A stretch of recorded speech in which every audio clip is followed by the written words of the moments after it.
Vínculos, la radio del IES Valle de Uco.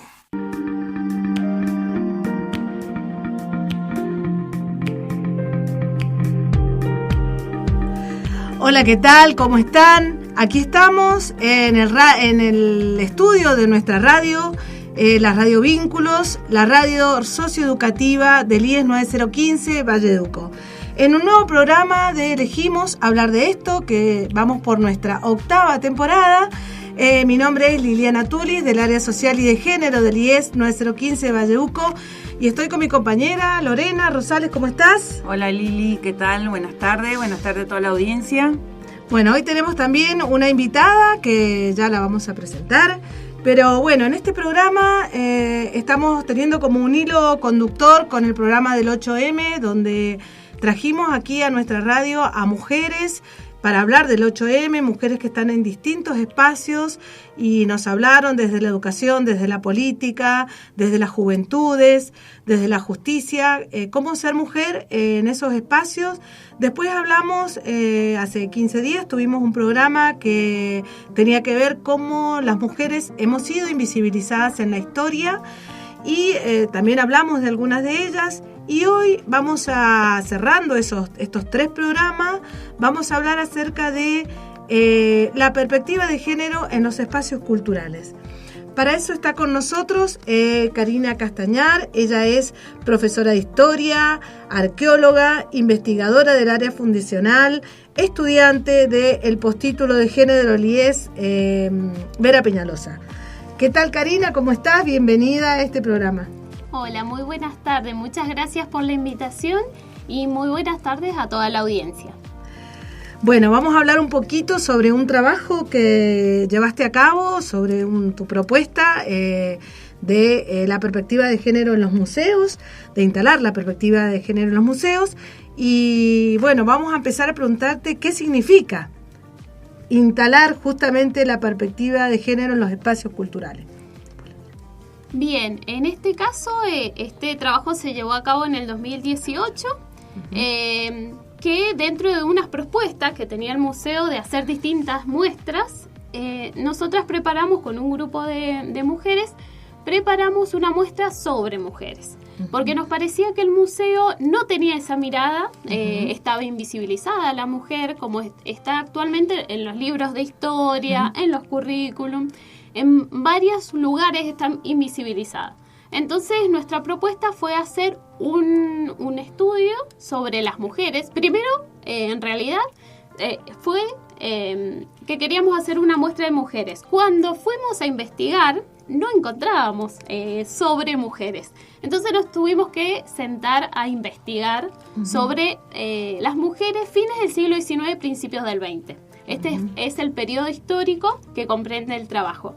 Entonces, investigamos en distintas fuentes y bueno, y fruto de esa investigación expusimos en el Museo del Área Fundacional, que no solamente fueron paneles informativos que lleva a la muestra, sino que se pensó como un todo en coordinación con otros espacios culturales, donde las muestras las hacían las mujeres, donde había una amplia participación de las mujeres, y fue en el 25 de noviembre, así que queríamos en todos los espacios culturales instalar, digamos, esta perspectiva de género en donde fuera visible las mujeres, las obras de las mujeres. Se pensó, por ejemplo, en la Casa Stoppel, en donde se expuso pinturas de mujeres que habían estado ocultas durante mucho tiempo. En otro museo se pensó intervenciones artísticas feministas. Entonces fue en coordinación con otros espacios culturales sobre el tema de las mujeres. Era instalar y visibilizar a las mujeres. Hace poco han presentado un proyecto en el tema de las marcas de las mujeres, en los cuerpos de las marcas de las mujeres. De la historia en los cuerpos de las mujeres. Ahí salió. Bueno, queríamos preguntarte más o menos en qué consistió ese proyecto, que es un proyecto que está en una exposición en una escuela acá de Tunuyán. En qué consistió el proyecto, qué tuvieron en cuenta en base a estos resultados previos que habían tenido de las otras actividades, ¿no? Bien, este trabajo fue una investigación sobre las mujeres de fines del siglo XIX, principio del XX. Sobre los estereotipos de género, hay distintas temáticas. En primer lugar, los estereotipos de género y cómo mostraban a la mujer a fines del siglo XIX, principio del XX, que en eso vemos una continuidad. De cómo, por ejemplo... No es que hayamos pasado 200 años. No. Y que hayamos cambiado, eso es lo peor de todo, digamos. Tal cual, porque lamentablemente los estereotipos de género que te decían cómo tenía que ser una mujer, cómo tenía que vestir una mujer, cómo tenía que cuidarse una mujer, la piel que tenía que ser blanca, los productos de belleza, hasta simulando talcos para echarse en la cara, de lo espantoso que sería salir a la calle con un granito. O sea, todos estos estereotipos se están marcando en esta bibliografía, en las revistas de la época. También hace referencia a la maternidad, de cómo la mujer tenía que ser madre, la madre perfecta, la esposa perfecta. Digamos, sí, exigencias que hoy actualmente todavía siguen rigiendo para mujeres, sobre todo en el tema de belleza, otra nueva dominación que tenemos, ¿no? Y cómo estas cosas están desde que el patriarcado se ha instalado y sigue presionando. Tal cual. Con diferentes caretas, digamos, pero sigue presionando.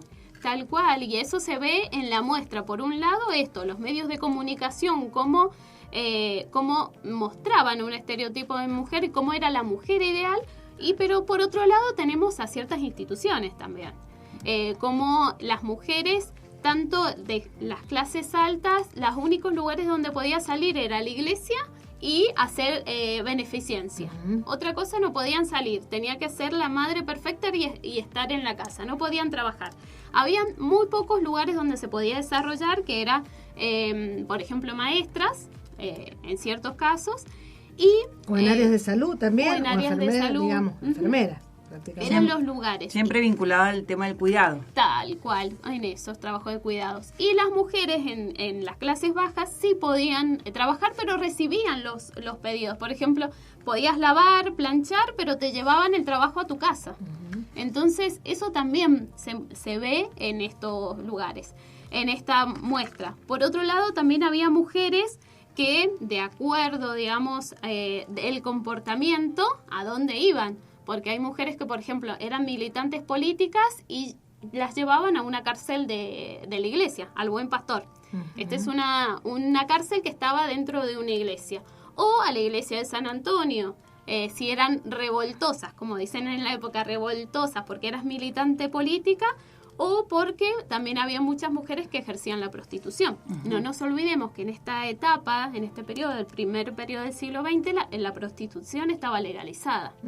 Entonces se ejercía la prostitución y también las mujeres eran sumamente vigiladas para este tipo de actividades. Entonces había un control sobre los cuerpos de las mujeres, tanto desde las instituciones sanitarias como las instituciones religiosas. Eso se puede ver en este periodo. Era muy fuerte, digamos, el control que se ejercía sobre el cuerpo de las mujeres. Que te decían cómo ser buena madre, a dónde tenías que enseñarte a darte de mamar también. O sea, todas estas actividades estaban sumamente reguladas. ¿Cómo este androcentrismo, esta que es una forma de sexismo, digamos, marca justamente lo que podemos en el arte, digamos, a lo que podemos acceder y a lo que no? Cómo esta forma de pensar invisibiliza a las mujeres en un espacio cultural. Sí, tal cual. O sea, y un espacio cultural es un espacio educativo. Tal cual. Eso, por ejemplo, vemos en los museos en donde generalmente parece inocente la imagen, pero llegamos a un museo y vemos que los hombres se están casando y las mujeres están moliendo el maíz. Claro. Entonces ven eso, y eso a los chicos les queda. O que no esté en un museo una mujer representada. Siempre en la evolución del hombre, ¿no? Entonces son los hombres. Porque es genérico. Claro, supuestamente es genérico. Entonces los chicos van a estos espacios y es la imagen que se les queda. Y muchas veces tenemos a los chicos que llegan al museo y es una sola vez al año que lo sacan, o una sola vez en la escuela, Y se van con estas imágenes, que el hombre era el que cazaba y la mujer era la que hacían los otros alimentos, recolectaba. Y en realidad no, porque en realidad no lo demuestra, digamos, la historia, la arqueología, que no ha sido así. Exacto. Que Al hablar, Karina, se me viene la imagen esta de la perspectiva de género y los anteojos, ¿no? De cuando uno empieza a tener perspectiva de género, es como ponerse estos anteojos que ya nada vas a mirar igual, ni nada vas a analizarlo de la misma manera. Yo digo, qué importante esto de incorporar la perspectiva de género en un espacio como es la cultura, porque es como abrir todos los espacios a esta nueva mirada, donde marcar las desigualdades. Y en este caso, el programa pasado hablamos de la historia de las mujeres, cómo están invisibilizadas en los relatos históricos, en los protagonistas, como que la mujer no existió, como que no existió en todos esos periodos. Y justamente, y si existió haciendo estas tareas relacionadas al cuidado, ¿no? En el adentro, sin exponerse. Y qué importancia esta de abrir espacios donde podamos mirar ya una condición de igualdad más cercana, donde podamos ir a un museo y decir, bueno, sí, también hay mujeres que hacen arte, mujeres que fueron parte de la historia. Me parece que es como una propuesta bastante innovadora, sobre todo para la zona. Y hablábamos con Lili cuando preparábamos el programa la importancia de que los centros culturales locales tengan también esta mirada, ¿no? Que puedan pensarse en un espacio cultural con perspectiva de género. ¿Qué sería eso? ¿Qué recomendaciones, qué cosas vos creés importante hacerles llegar, si están escuchando este programa, a los municipios, a los institutos, a las organizaciones? Bien, primero que en esto, el lenguaje inclusivo, en los carteles, digo, desde cómo vamos a organizar el espacio, los carteles, todo que vaya con lenguaje inclusivo, porque si no estamos dejando a la mitad afuera. Entonces, tener en cuenta eso, tener en cuenta visibilizar a las mujeres en sus distintos aspectos, no solamente que en esto, relacionado a los trabajos labores, de cuidado. Claro, no, las mujeres ejercieron un montón de actividades. Incluso una de las muestras en coordinación que se hizo fueron exponer cuadros de mujeres, cuadros que habían estado guardados durante años y no se mostraban.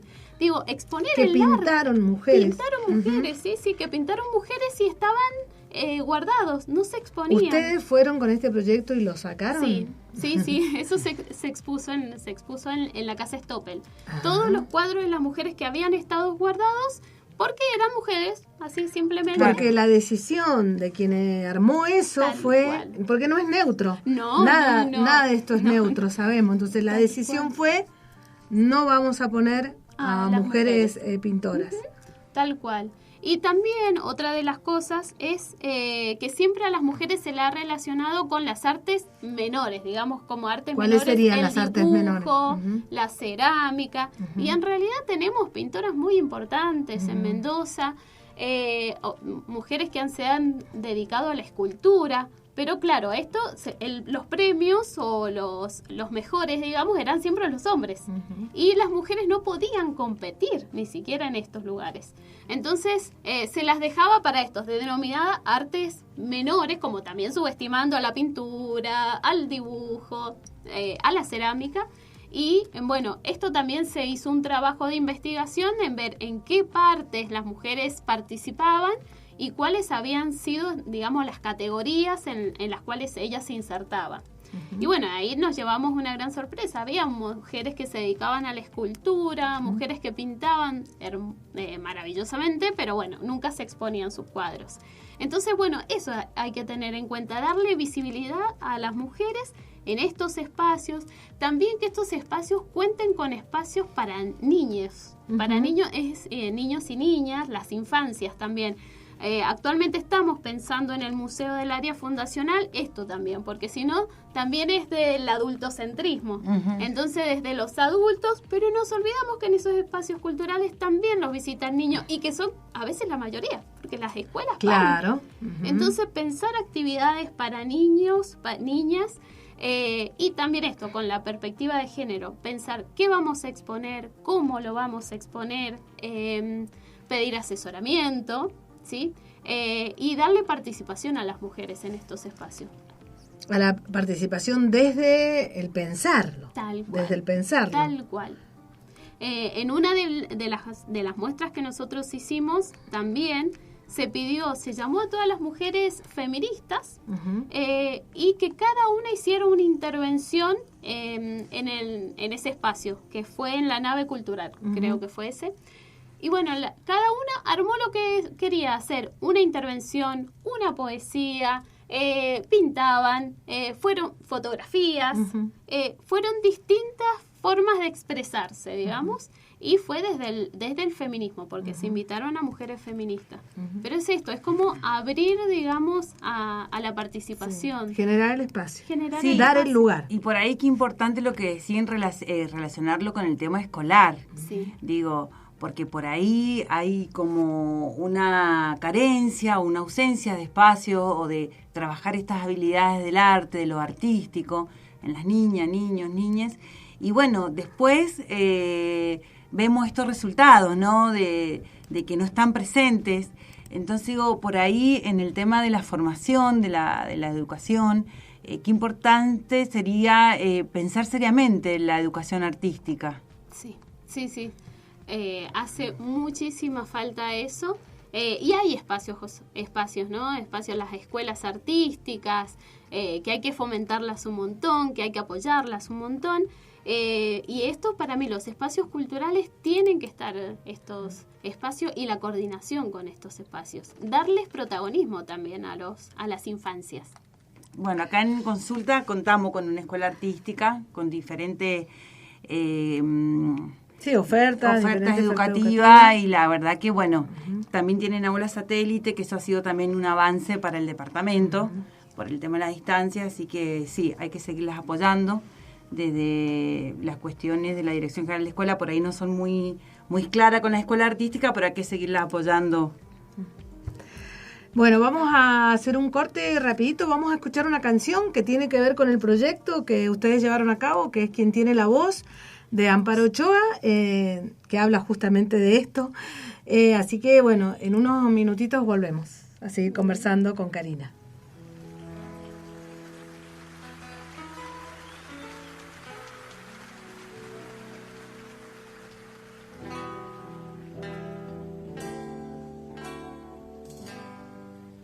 Con esta voz miles de rabias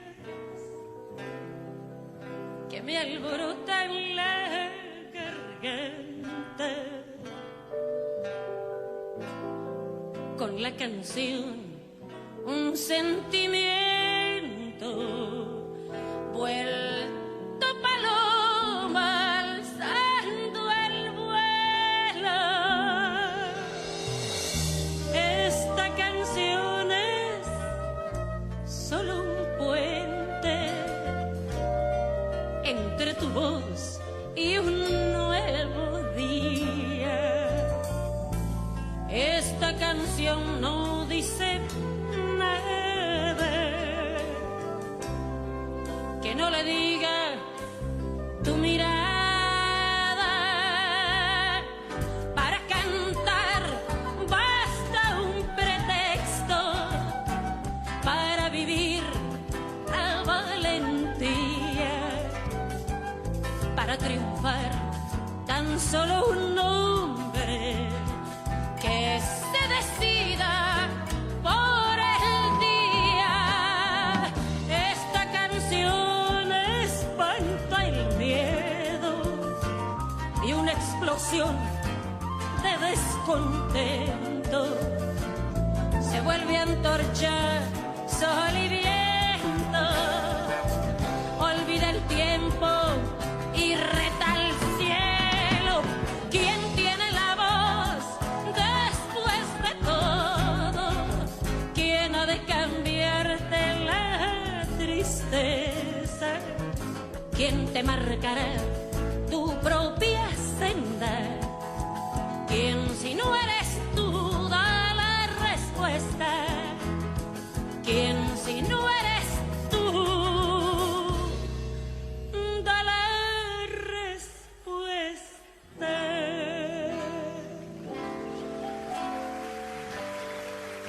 Voz de mujer mujer se oye en la casa, dura faena cotidiana. Canción ovejera. Bueno, hermosa canción de Amparo Ochoa. ¿Quién tiene la voz después de todo? ¿Quién ha de cambiar la tristeza? ¿Quién te marcará tu propio sendero? ¿Quién si no eres tú? Esta es la respuesta, ¿no? Me parece que es lo que intentamos también con este espacio, revalorizar, es decir, poner en valor, volver a hablar todo el tiempo acerca de cuántos estereotipos de género, con cuántos estereotipos estamos atravesados y atravesadas, y cuánto tenemos que trabajar para ir modificando, cambiando esto. Desde la dominación, que nada más que buscamos la igualdad y la equidad, o sea, no buscamos nada más. Bueno, seguimos con Karina, quien ha trabajado con otras compañeras en esta propuesta de instalar la perspectiva de género en los museos. Y queremos preguntarte cómo fue, cuál fue el impacto, qué pasó después de esto revolucionario que instalaron y cómo sigue. Bueno, siempre nosotros dejamos en cada muestra un cuadernito en donde nos dejan observaciones. En el caso del Museo del Área Fundacional, fueron muy buenas las devoluciones de gente que visitaba desde Francia, Brasil, de distintos países. La verdad que por eso mismo después se extendió, que en realidad era noviembre y diciembre la muestra, pero se extendió hasta mayo, junio, porque la gente nos dejaba excelentes mensajes, así como, aparte estaba en el contexto de todo el movimiento por el derecho al aborto. Claro. Entonces dentro de todo había movilización. Claro, la gente estaba muy movilizada, entonces los mensajitos fueron hermosos, que nos incentivaban a seguir, agradecían al museo por tener esta mirada desde las mujeres, que muchas veces esto no estaban expuestas las mujeres o la vida de las mujeres en estos espacios. Entonces fue muy bueno, y una de las cosas que nos pidieron es si esta muestra podía ser itinerante. Ajá. Entonces con esa idea, que son 12 paneles, sale a las escuelas también. Entonces, como para hacerla itinerante, que no solamente quede en el museo, que son entre 4 paredes y no mucha gente llega, sino que la idea también es sacarla a distintos lugares de la zona. Al primero que fuimos fue al IMEI, al Instituto de Maipú, y la verdad que tuvo muy buena aceptación. Ahí se trabajó en coordinación con las docentes y se trabajó la ESI con esta muestra. Así que la verdad que estamos muy contentas porque sí, la muestra sirve como un material pedagógico. Exacto. Claro, entonces, cuando vos pensás en esto, ¿no? Cuando vos hablas y pensás en niños, niñas entrando a los espacios culturales, uno por ahí no los tiene presente. Entonces todo lo que podés transmitir a partir de ahí, tal cual, ya en esta visión, en el contacto, y también cómo es una responsabilidad de los y las docentes enseñar ahí. O sea, el material pedagógico lo tienen. Claro. Ahí, y desde ahí, a partir de esa muestra, surgen un montón de actividades de acuerdo a las distintas edades. Entonces, trabajamos con la escuela secundaria, con ciertas actividades, y después con los adultos, que están, el profesorado de inicial, por ejemplo, trabajamos otras actividades con las chicas. Pero la verdad que se pudo trabajar perfectamente la ESI con esos paneles, y muy buena aceptación por parte de todos. Incluso, nos llegaron a contar, así como en algunas ocasiones, que entras en confianza, un montón de las cosas que padecen las chicas en la cotidianidad, digamos. O sea, que disparó también, es decir, eso está bueno, cuando vos generás el espacio, das la palabra acá, diste la imagen, digamos, pero diste también, porque hay una historia detrás de cada una de esas paneles. Habilitaste la posibilidad de que una otra se sienta reflejada ahí. O sea, que no es poco. Es un montón, diría yo. Sí, y aparte de los resultados estos, digamos, favorables, también habrán encontrado resistencia de alguna parte. Sí. porque es justamente esto, cuando uno empieza a visibilizar lo que estaba invisibilizado, empiezan a hacer ruidos. Sí, sí, totalmente. Bueno, nos pasó en ciertas situaciones con el mismo grupo de trabajo, entre mismos colegas, que se sintieron molestos. Se sintieron molestos ante esto de exponer a mujeres, nuestra investigación les molestó y lo hicimos lo más científicos como quisieron porque teníamos que basarnos en fuentes, mostramos todo. Es más, se nos exigió más de lo que a otros se les exige para una muestra. Exacto.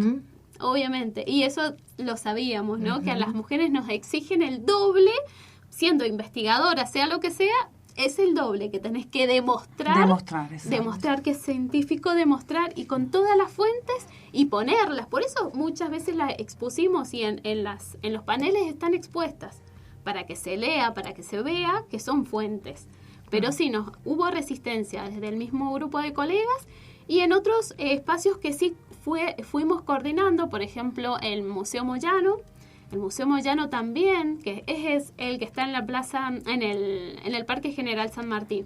Este museo también se prendió a la coordinación y expuso mujeres, que justamente es un entierro encontrado en el Valle de Uco, en la zona de San Carlos, en Capis, que se encontró un resto de una mujer, con un ajuar de armas y un montón de cosas.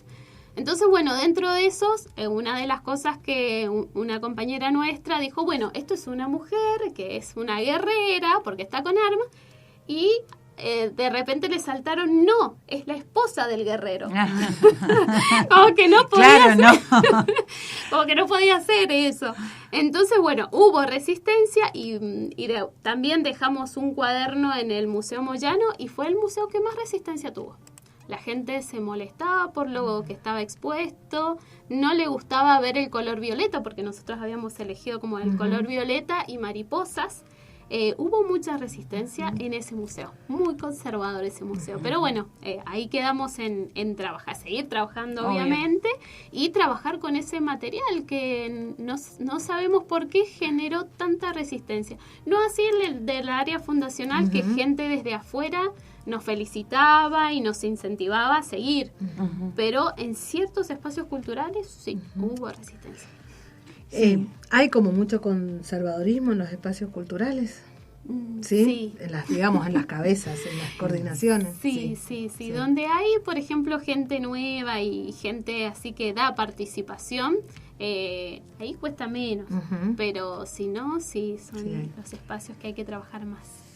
Bueno, la muestra está hoy vigente, está hoy siendo expuesta. Sí, aquí cerquita. Está cerquita la muestra, así que invitamos a todos para que vayan a visitarla. Está en el terciario de Tunuyán. Sí. En el 004 Toribio Luzuriaga, ¿sí? Bien, sí. ¿Y cuál es el horario para que se pueda visitar? El horario que funciona el instituto. El horario escolar. Claro, el escolar. Bueno, es una buena propuesta para hacerle a los institutos de la zona también.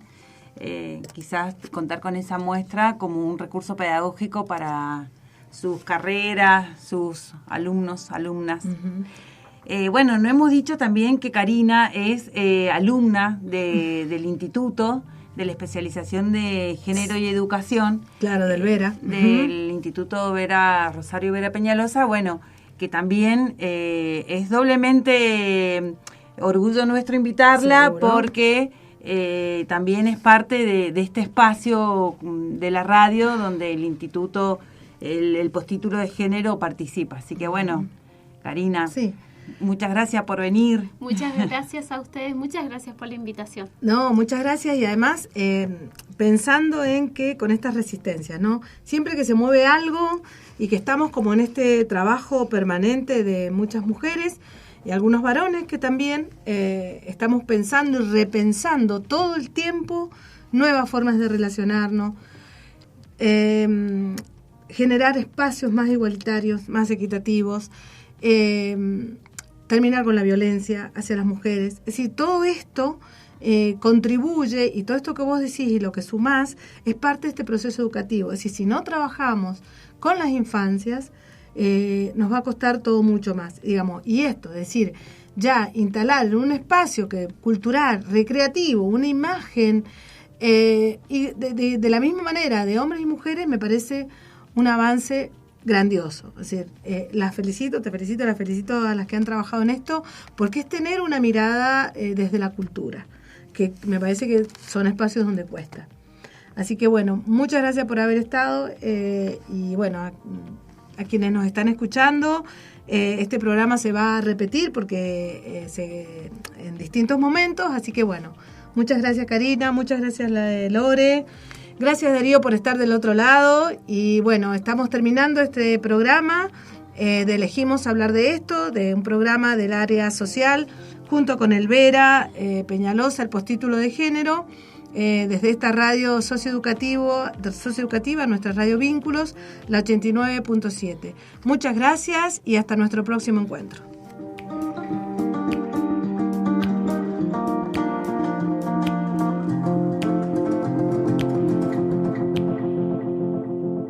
Vínculos, la radio del IES Valle de Uco. Este y todos nuestros contenidos encontrarlos también en Spotify y Google Podcasts.